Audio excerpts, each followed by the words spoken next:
What a wacky, weather-filled, wild and wonderful West Virginia victory it was yesterday, September 21st, 2024, as the Mountaineers came away with a 32-28 victory over the Kansas Jayhawks to move 1-0 in Big 12 conference play, 2-2 on the season. Kansas dropped to 1-3. Ooh, rough start for the Jayhawks to 2024 with so much that they thought that they were going to be playing for this season. But wow, what a ending. Way I want to start this off is I just want to say I hope that all of you out there who are tuning into this were able to appreciate, relish, and enjoy that victory. No matter how you feel about this, this current team and its prospects for 2024, Neil Brown, the head coach, Jordan Leslie, the defensive coordinator. I mean, I kind of verbally burned them in effigy after that backyard brawl loss a week ago. And still, my thoughts and feelings maybe about the team and the program I'll save for a video later this week. But I would just say that over time, I have now learned to appreciate, especially conference and or Power Four victories, more so than I appreciated during the glory days. I feel as if, unfortunately, old athletic director Oliver Luck set this a fan base up for failure, or for not necessarily for failure, but for you weren't able to necessarily throughout the late 2000s, all through the 2010s, and even into the early 20s, weren't able to enjoy and appreciate these victories because he said that West Virginia was a program in which 9-4 was no longer good enough. That was no longer the case, and so getting victories over fellow Power Four opponents, like, oh yeah, it's nice, you should beat them. Kind of the way as if you feel about Marshall. It's like, if you beat them, who cares? But if you lose to them, it's absolutely devastating. No, that's no longer the way that I feel, and I hope that's the way that you feel as well. That beating Kansas should feel great, should feel good. You don't need to necessarily throw a party, but it's just like, take a sigh of relief, enjoy this victory, chalk it up, because there are only so many Saturdays in the fall to enjoy these kinds of things, and a win is a win is a win at the end of the day. So no longer is it just a win and move on. Yeah, I mean, I hope yesterday was very nice. I hope today is, even into Monday morning. And because this is a bye week, is kind of feels like this doesn't fit the narrative. But enjoy this victory through the weekend into the next week. Yes, you move on to start thinking about the next opponent starting, it feels like, Monday afternoon, leading into the next Saturday. But there shouldn't have been this feeling after the victory like, who cares, doesn't matter, you lost to Penn State, you lost to Pitt, this lame duck head coach. No, enjoy that victory. So to parrot, as I've done before, Charlie Day from one of my favorite episodes of It's Always Sunny in Philadelphia. Can we talk about the end? I really want to talk about the end.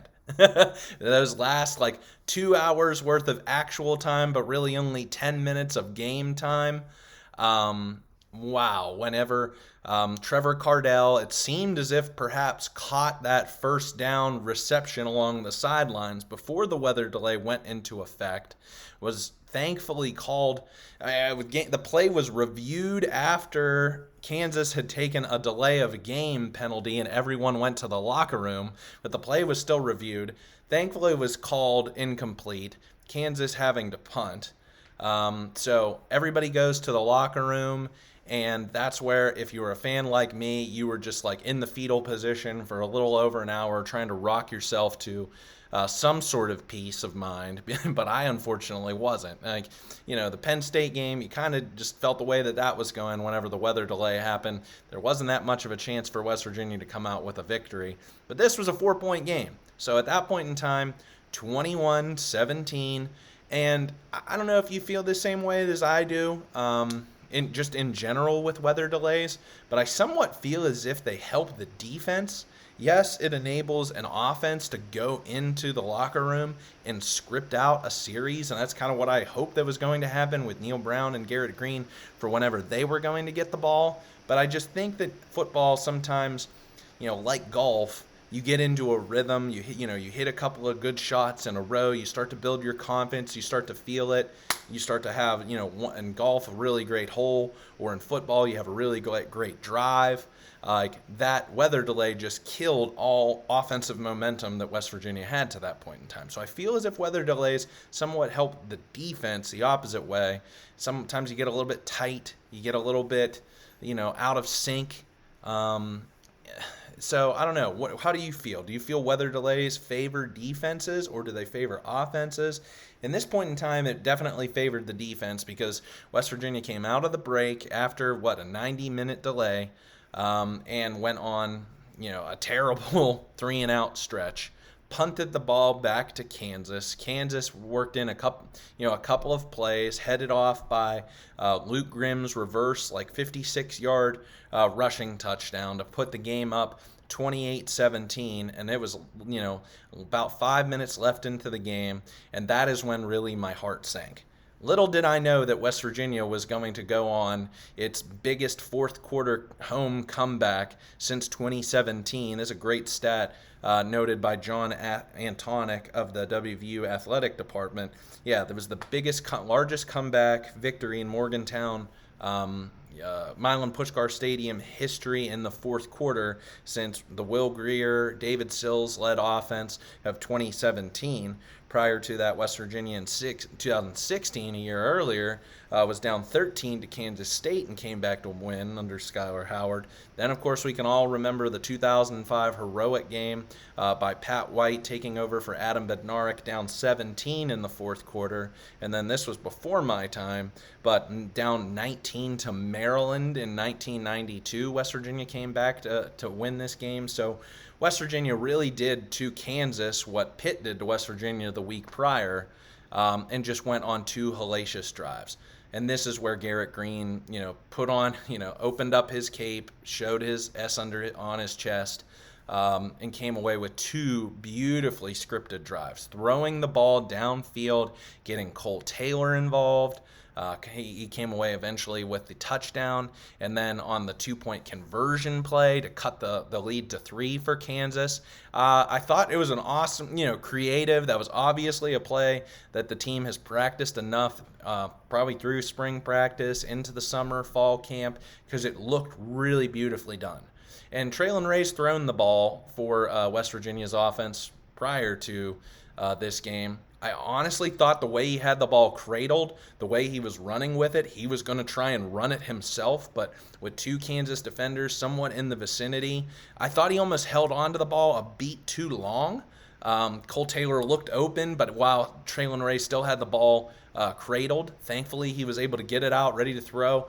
Kind of threw up a little bit of a wounded duck, but because Cole Taylor's 6'7", he can play like a basketball player, had perfect positioning with his feet up against the boundary, was able to come down with the catch over the smaller defender. Got pushed really hard out of bounds, so to be able to hold on to that ball, that was an awesome two-point conversion.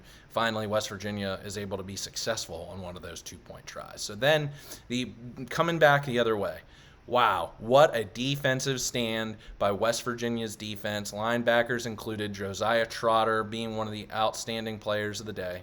I thought whenever Kansas called a timeout on its third down play, we were going to see some sort of pass attempt, or at least some sort of play like Jalen Daniels had done many a times during this contest, that he was going to drop back, weeble around outside, look for someone open, finally fire it at the absolute last second, and Kansas was going to come away with a first down. But no, very conservative, didn't necessarily understand the play calling by Lance Leipold there on that situation. I know that, and I'll talk about this in a second, Devin Neal, Daniel Highshaw Jr. were outstanding on the ground, rushing the ball on this day, but just in a 3rd and 2 type situation, I think you try and leave, all options open and just running with that play, getting stuff deep in your own territory, you have to punt.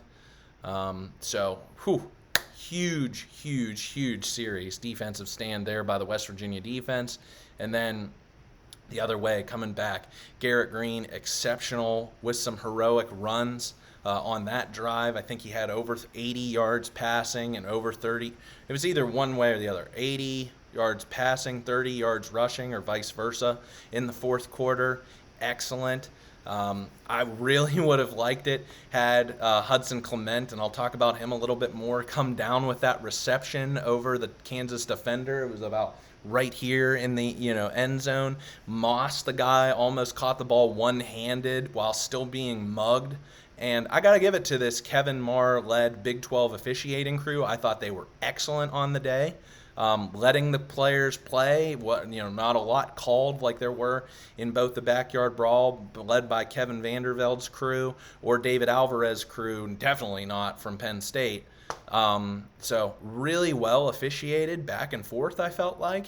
And that was the one call I was like, all right, come on, you got to get that one. Textbook. If you're always going to flag the defender whenever his back's turned, if he's not turned around to play the ball, then that was textbook pass interference. West Virginia gets that call, gets down to the 10-yard line. Unfortunately, false start by Brandon Yates pushes West Virginia back 5 yards, but then a beautifully deceptive play call, I felt, by Neil Brown. Cole Taylor getting heavily involved on the last series, but on this play, kind of came across the field to kind of like stretch across to a post, and that left wide open Rodney Gallagher out into the flat, one-on-one, beautifully thrown ball by Garrett Green, hit Gallagher right in the hands in stride, wasn't touched going into the end zone, had enough grass in front of him to waltz right in, and what do you know, his first touchdown as a Mountaineer is a game winner. So kudos to that young man. So glad that he's a Mountaineer, been a bred lover of West Virginia football, comes to the Mountaineers and, is trying to still find his positioning. I liked also that he got involved. You hate to see this when it's due to what was potentially an injury earlier in the week, undisclosed really on Preston Fox. You like it because of the development and how well they're doing in practice or or out of fall camp or games, that Gallagher would have got the opportunity at punt returner, but because of the injury or whatever undisclosed reason, Gallagher comes away, has a nice punt return earlier in the contest, and then comes away with the game-winning reception. So awesome for number 24. Hope nothing but this is a jumping off point for his career in Morgantown. So one last series for Kansas.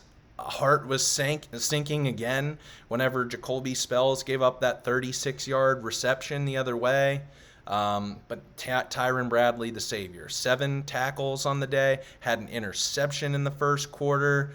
And the other thing is that Daniels didn't have the ball cocked as if he was making a motion forward, kind of like the Brady Tuck rule, had yet to have that ball really up above his shoulders to pass. So that was easy. Whenever it went to a review, I was like, there's no way this is going to get overturned.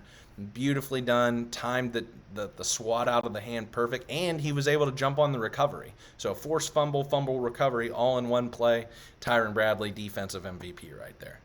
So heroic effort by Garrett Green for the day. The completion percentage, probably not super happy with. He's probably not super happy with it. At just 50 completions out of 30 attempts for the day. A QBR of 78.8, so very good.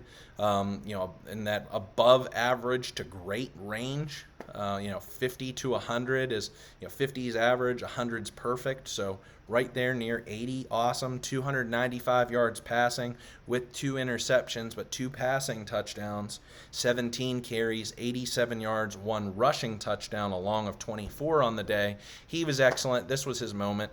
And I actually think he regrouped really well in the fourth quarter, because watching that game at points in times, I didn't necessarily like Garrett Green's body language at times. I don't know if you were in Milan Puskar Stadium, you didn't get to really see that from hundreds of feet away. But if you were watching the telecontest, it almost just looked either he was playing through pain through some sort of injury, or he was just a little bit disgruntled with some of the play calls and either his teammates or his coaches, and he wasn't going to let this go down in an L.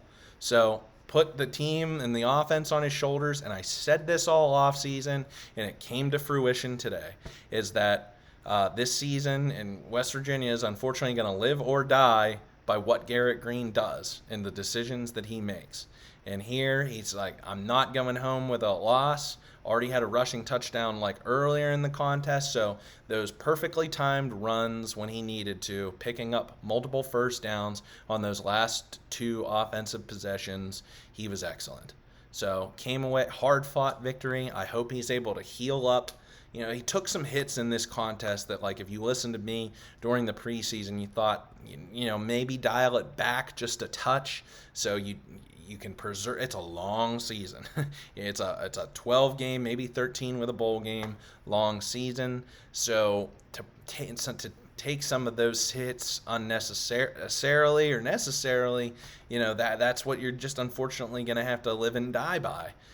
Is if Garrett Green is able to sustain himself, if he thinks to himself, like, this is my last opportunity to prove that I can play possibly professionally, whether not in the NFL or somewhere else, perhaps due to his size, but he's just saying, I'm not going to let my team lose, and he made up with it with his legs and his arm. I want to go back. So now that was talking about the end of the game. West Virginia comes away huge, 32-28. If you watched my preview show, I said this game was going to be 31-28.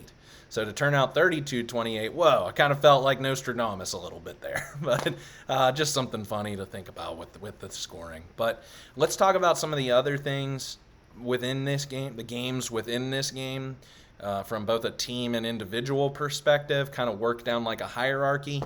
I thought that Kansas made some excellent second half adjustments. In the first half, I thought West Virginia played pretty good defense. Did give up a couple of, you know, just Aiden Garnett Hollis Jr. playing a little too far off the ball or not missing some tackles. You know, just not playing all that great, but they really made some good adjustments at times.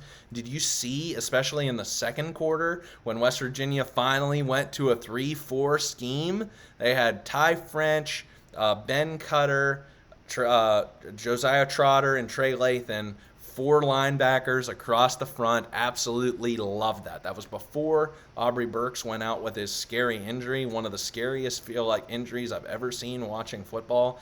I don't think I've ever seen a player on the sideline, so not from when a play happens, but after a play happens, a guy in the benches being picked up by 5 different staff members, put onto a stretcher and waltzed off the field.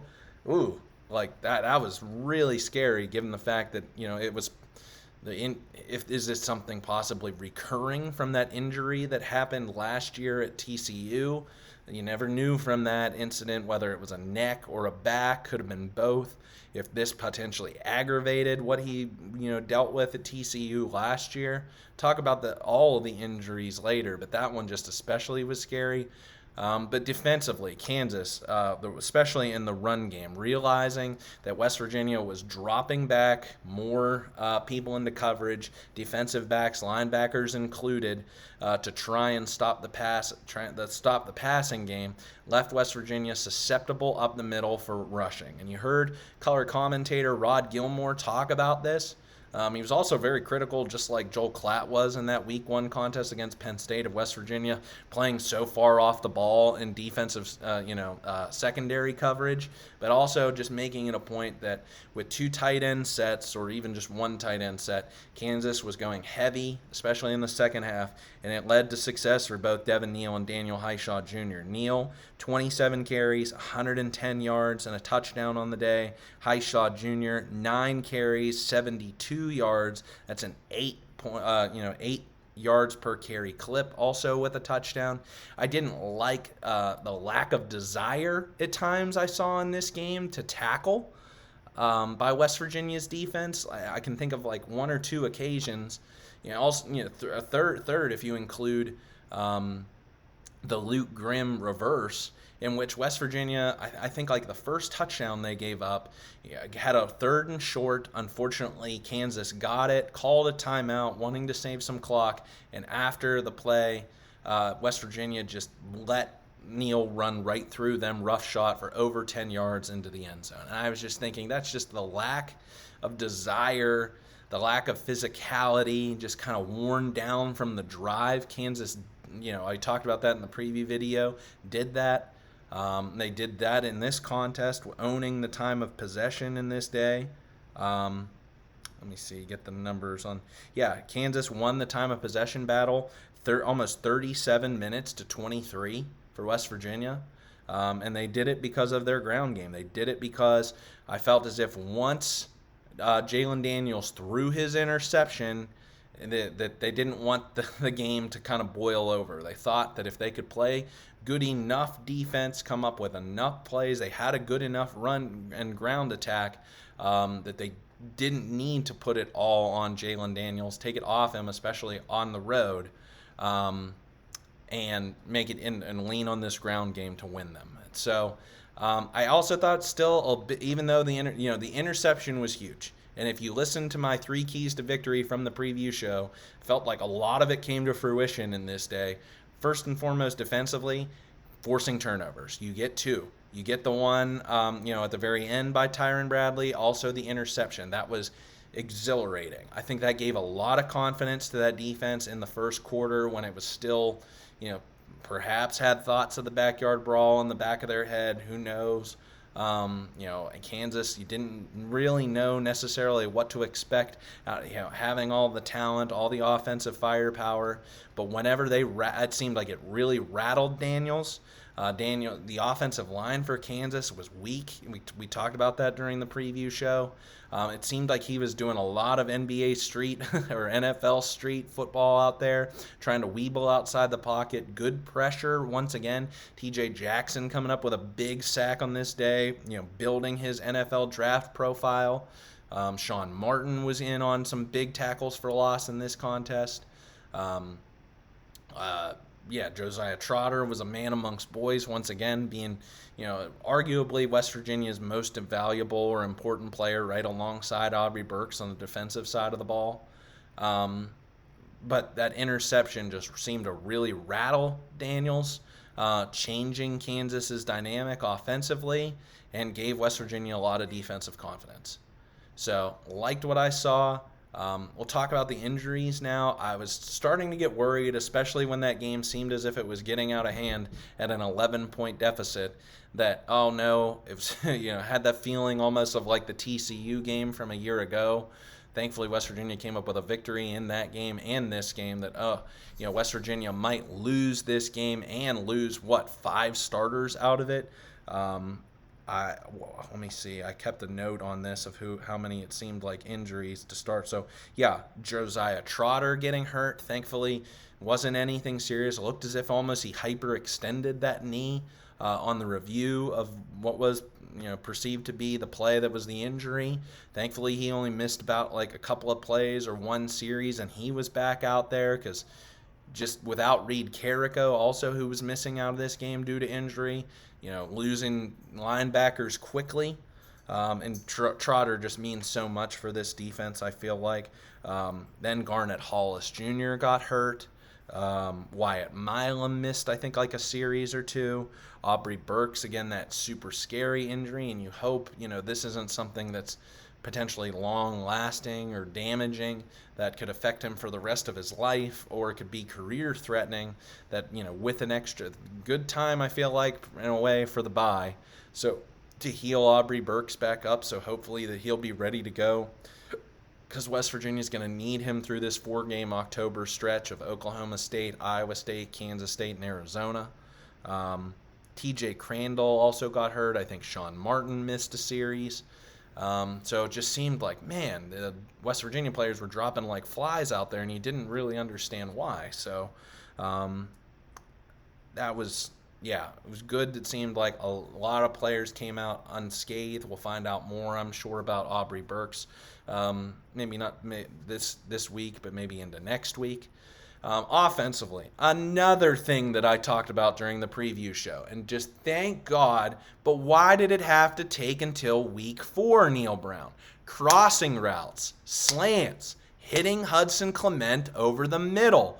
When it first happened, I was like, beautiful. Thank God. Thank God West Virginia is finally taking some of my advice offensively and going and doing that. And the rapport that Green had with Clement didn't matter. I know, the first interception, both Mello Dotson and Kobe Bryant came away with interceptions in this game, but Clement tore them both up, and it was mainly due to the slants over the middle of the field. I didn't know why it necessarily took 4 quarters to get Cole Taylor involved. You would like to see West Virginia get him actively involved for an entire game, especially over the middle of the field where it seemed like Kansas was susceptible. But Clement, excellent. 5 catches, 170 yards. 7 catches, 150 yards on the day. Did have a 39-yard long. Would have had the other one in the fourth quarter if it wasn't for that defensive pass interference. Hopefully this is his breakout game for the rest of the season. I just loved what West Virginia was able to do, and I hope that they do more of it. And that's really the thing that I feel like moving forward for West Virginia is and we talked about this during the offseason, I felt like, is the ability to be multiple, to be multifaceted, to take what the defense gives you and attack their weaknesses, not necessarily having to stick to one mode, one mold, one offensive game plan, and if that doesn't work, I feel like that's where Neil Brown needs to become more comfortable, not only just as an offensive coordinator, but as a head coach as well. That yes, we all know what are the strengths of this team. With C.J. Donaldson, with Jaheim White, with Garrett Green, you have a rushing attack to be able to say against any opponent that you want to run the ball. But if an opponent's going to stack the box with 7, 8, 9 people in the box and play press coverage, Neil Brown is going to have to feel comfortable with taking deep shots down the field. And even if that sustains for 4 quarters. That's unfortunately what I felt like West Virginia did too much of against Pitt, is that it wanted to play this nickel and dime tic-tac-toe type of offense. And really, as you saw if you watched Pitt's games against Kent State and Cincinnati, that they were susceptible down the field. And that's finally what West Virginia was able to take advantage of in Kansas. So I don't know if it's necessarily this offense just needing to get in rhythm, but the story out of spring camp and even through summer and fall camp is West Virginia felt so good with its starters, that they were able to do some things differently because you had so much faith and confidence in this offense to be able to just pick right where it left off in 2023 and move forward. And unfortunately, it seems like in game 3 into game 4 to kind of figure that out.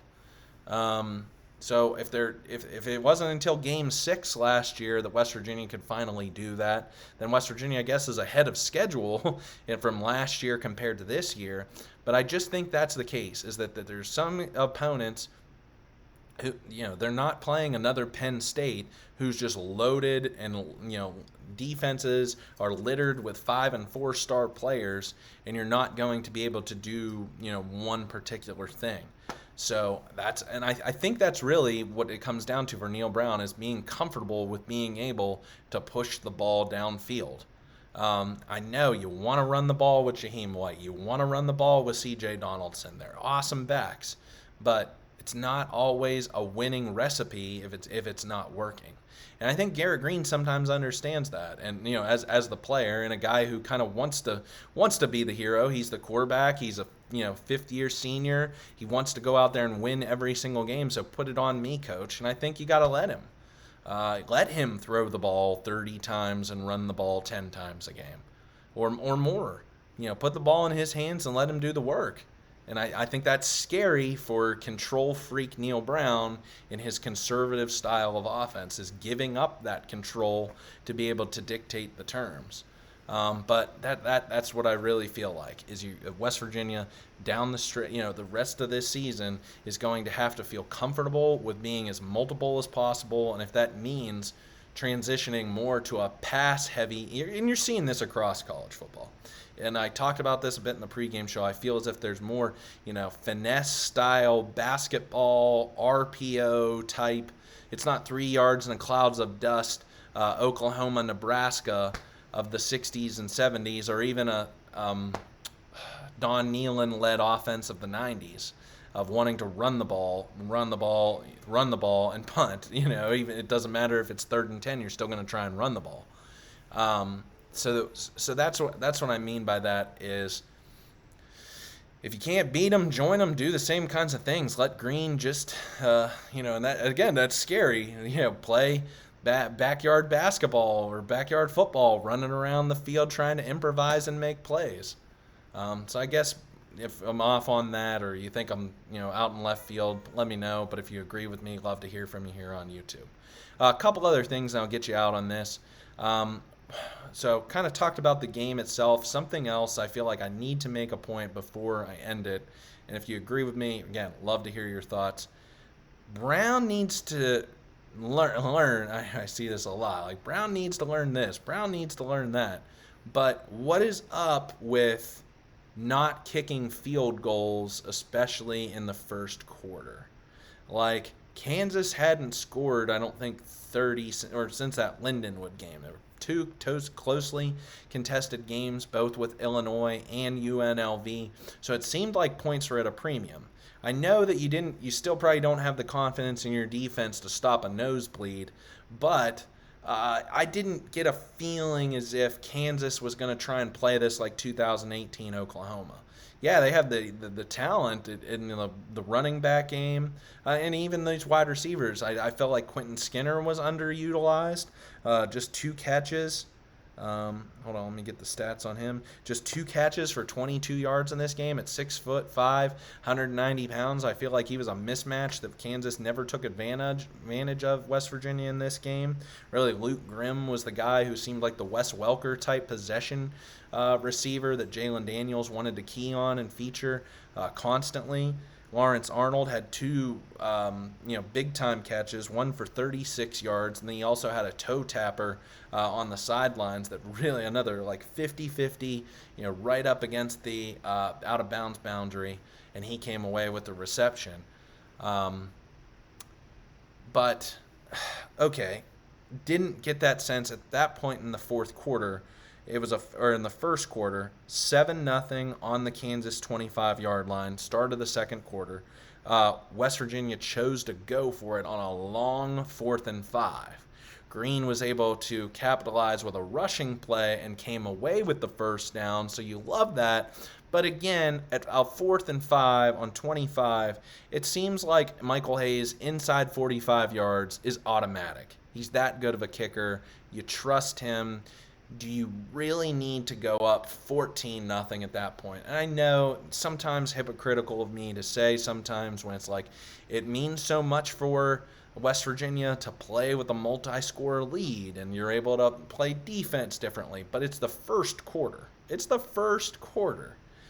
Points are at a premium, and how, often through the rest of that game when it was 21-17 would you have liked it for it to be 21-20? Or, when Kansas scored the touchdown to go up 11, instead would have been 8, with a lot of time for West Virginia to come back and have, a touchdown and potentially a 2-point conversion to tie it, at 28. So that's what I mean by that. Left points on the board, I felt like, against Penn State week 1. I think West Virginia left 3 points on the board. At least, maybe even 7. I know Nico Marchiol did have that fumble and didn't like that play. Very next play, that's when Garrett Green threw his first pick. So not only do you miss out on 7, but you miss out on 3. But I didn't even think you needed to go there. I didn't think you needed to be that aggressive necessarily at that point in time in the first quarter. So just take the points, Neil Brown. I just think sometimes, and I know it's easy to be the couch quarterback, and hindsight is 2020. I'm not the one on the field calling the game like he is, but sometimes it seems like his aggression to go for it it's sometimes a little too volatile, a little too Dana Holgerson reckless like at times, and not as as conservative as 2020 Neil Brown, where it's always let's kick the field goal.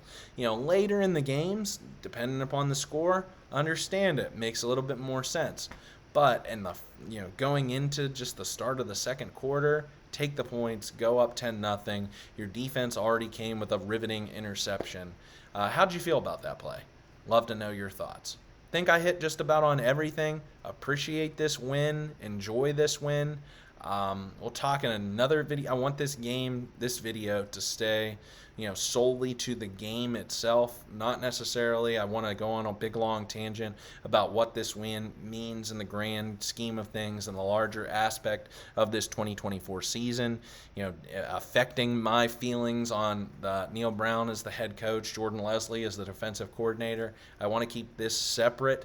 Just want to appreciate for what this was, and what this was a victory that you definitely needed. More even, not for only for your Big 12 and overall record, but just to go into a bye week feeling good about yourself, coming away with a victory at home against a comparable opponent. This was one, if you were looking at the schedule as I did, trying to predict the games, it was like, okay, they have a real excuse me, good chance, hoping that the backyard brawl would have ended up in a different result. But then to go into this bye week 3-1 can feel very confident, for the rest of the stretch of the season.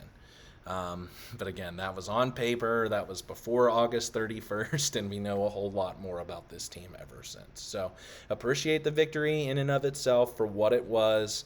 What an awesome performance by Garrett Green and so many on the offensive.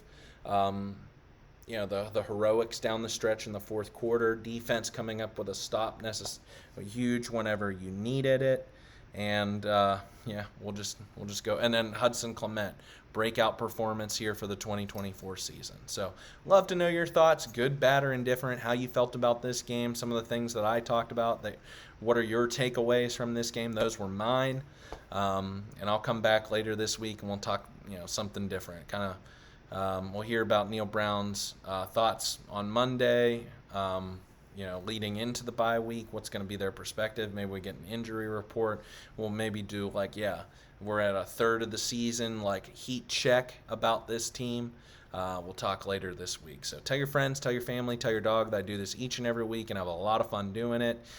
Like this video so more Mountaineer fans can see it across YouTube. Love to have you as a subscriber for this 2024 season. It's heating up, and love to know your thoughts. So let's go. Hail West Virginia. Thanks for tuning in.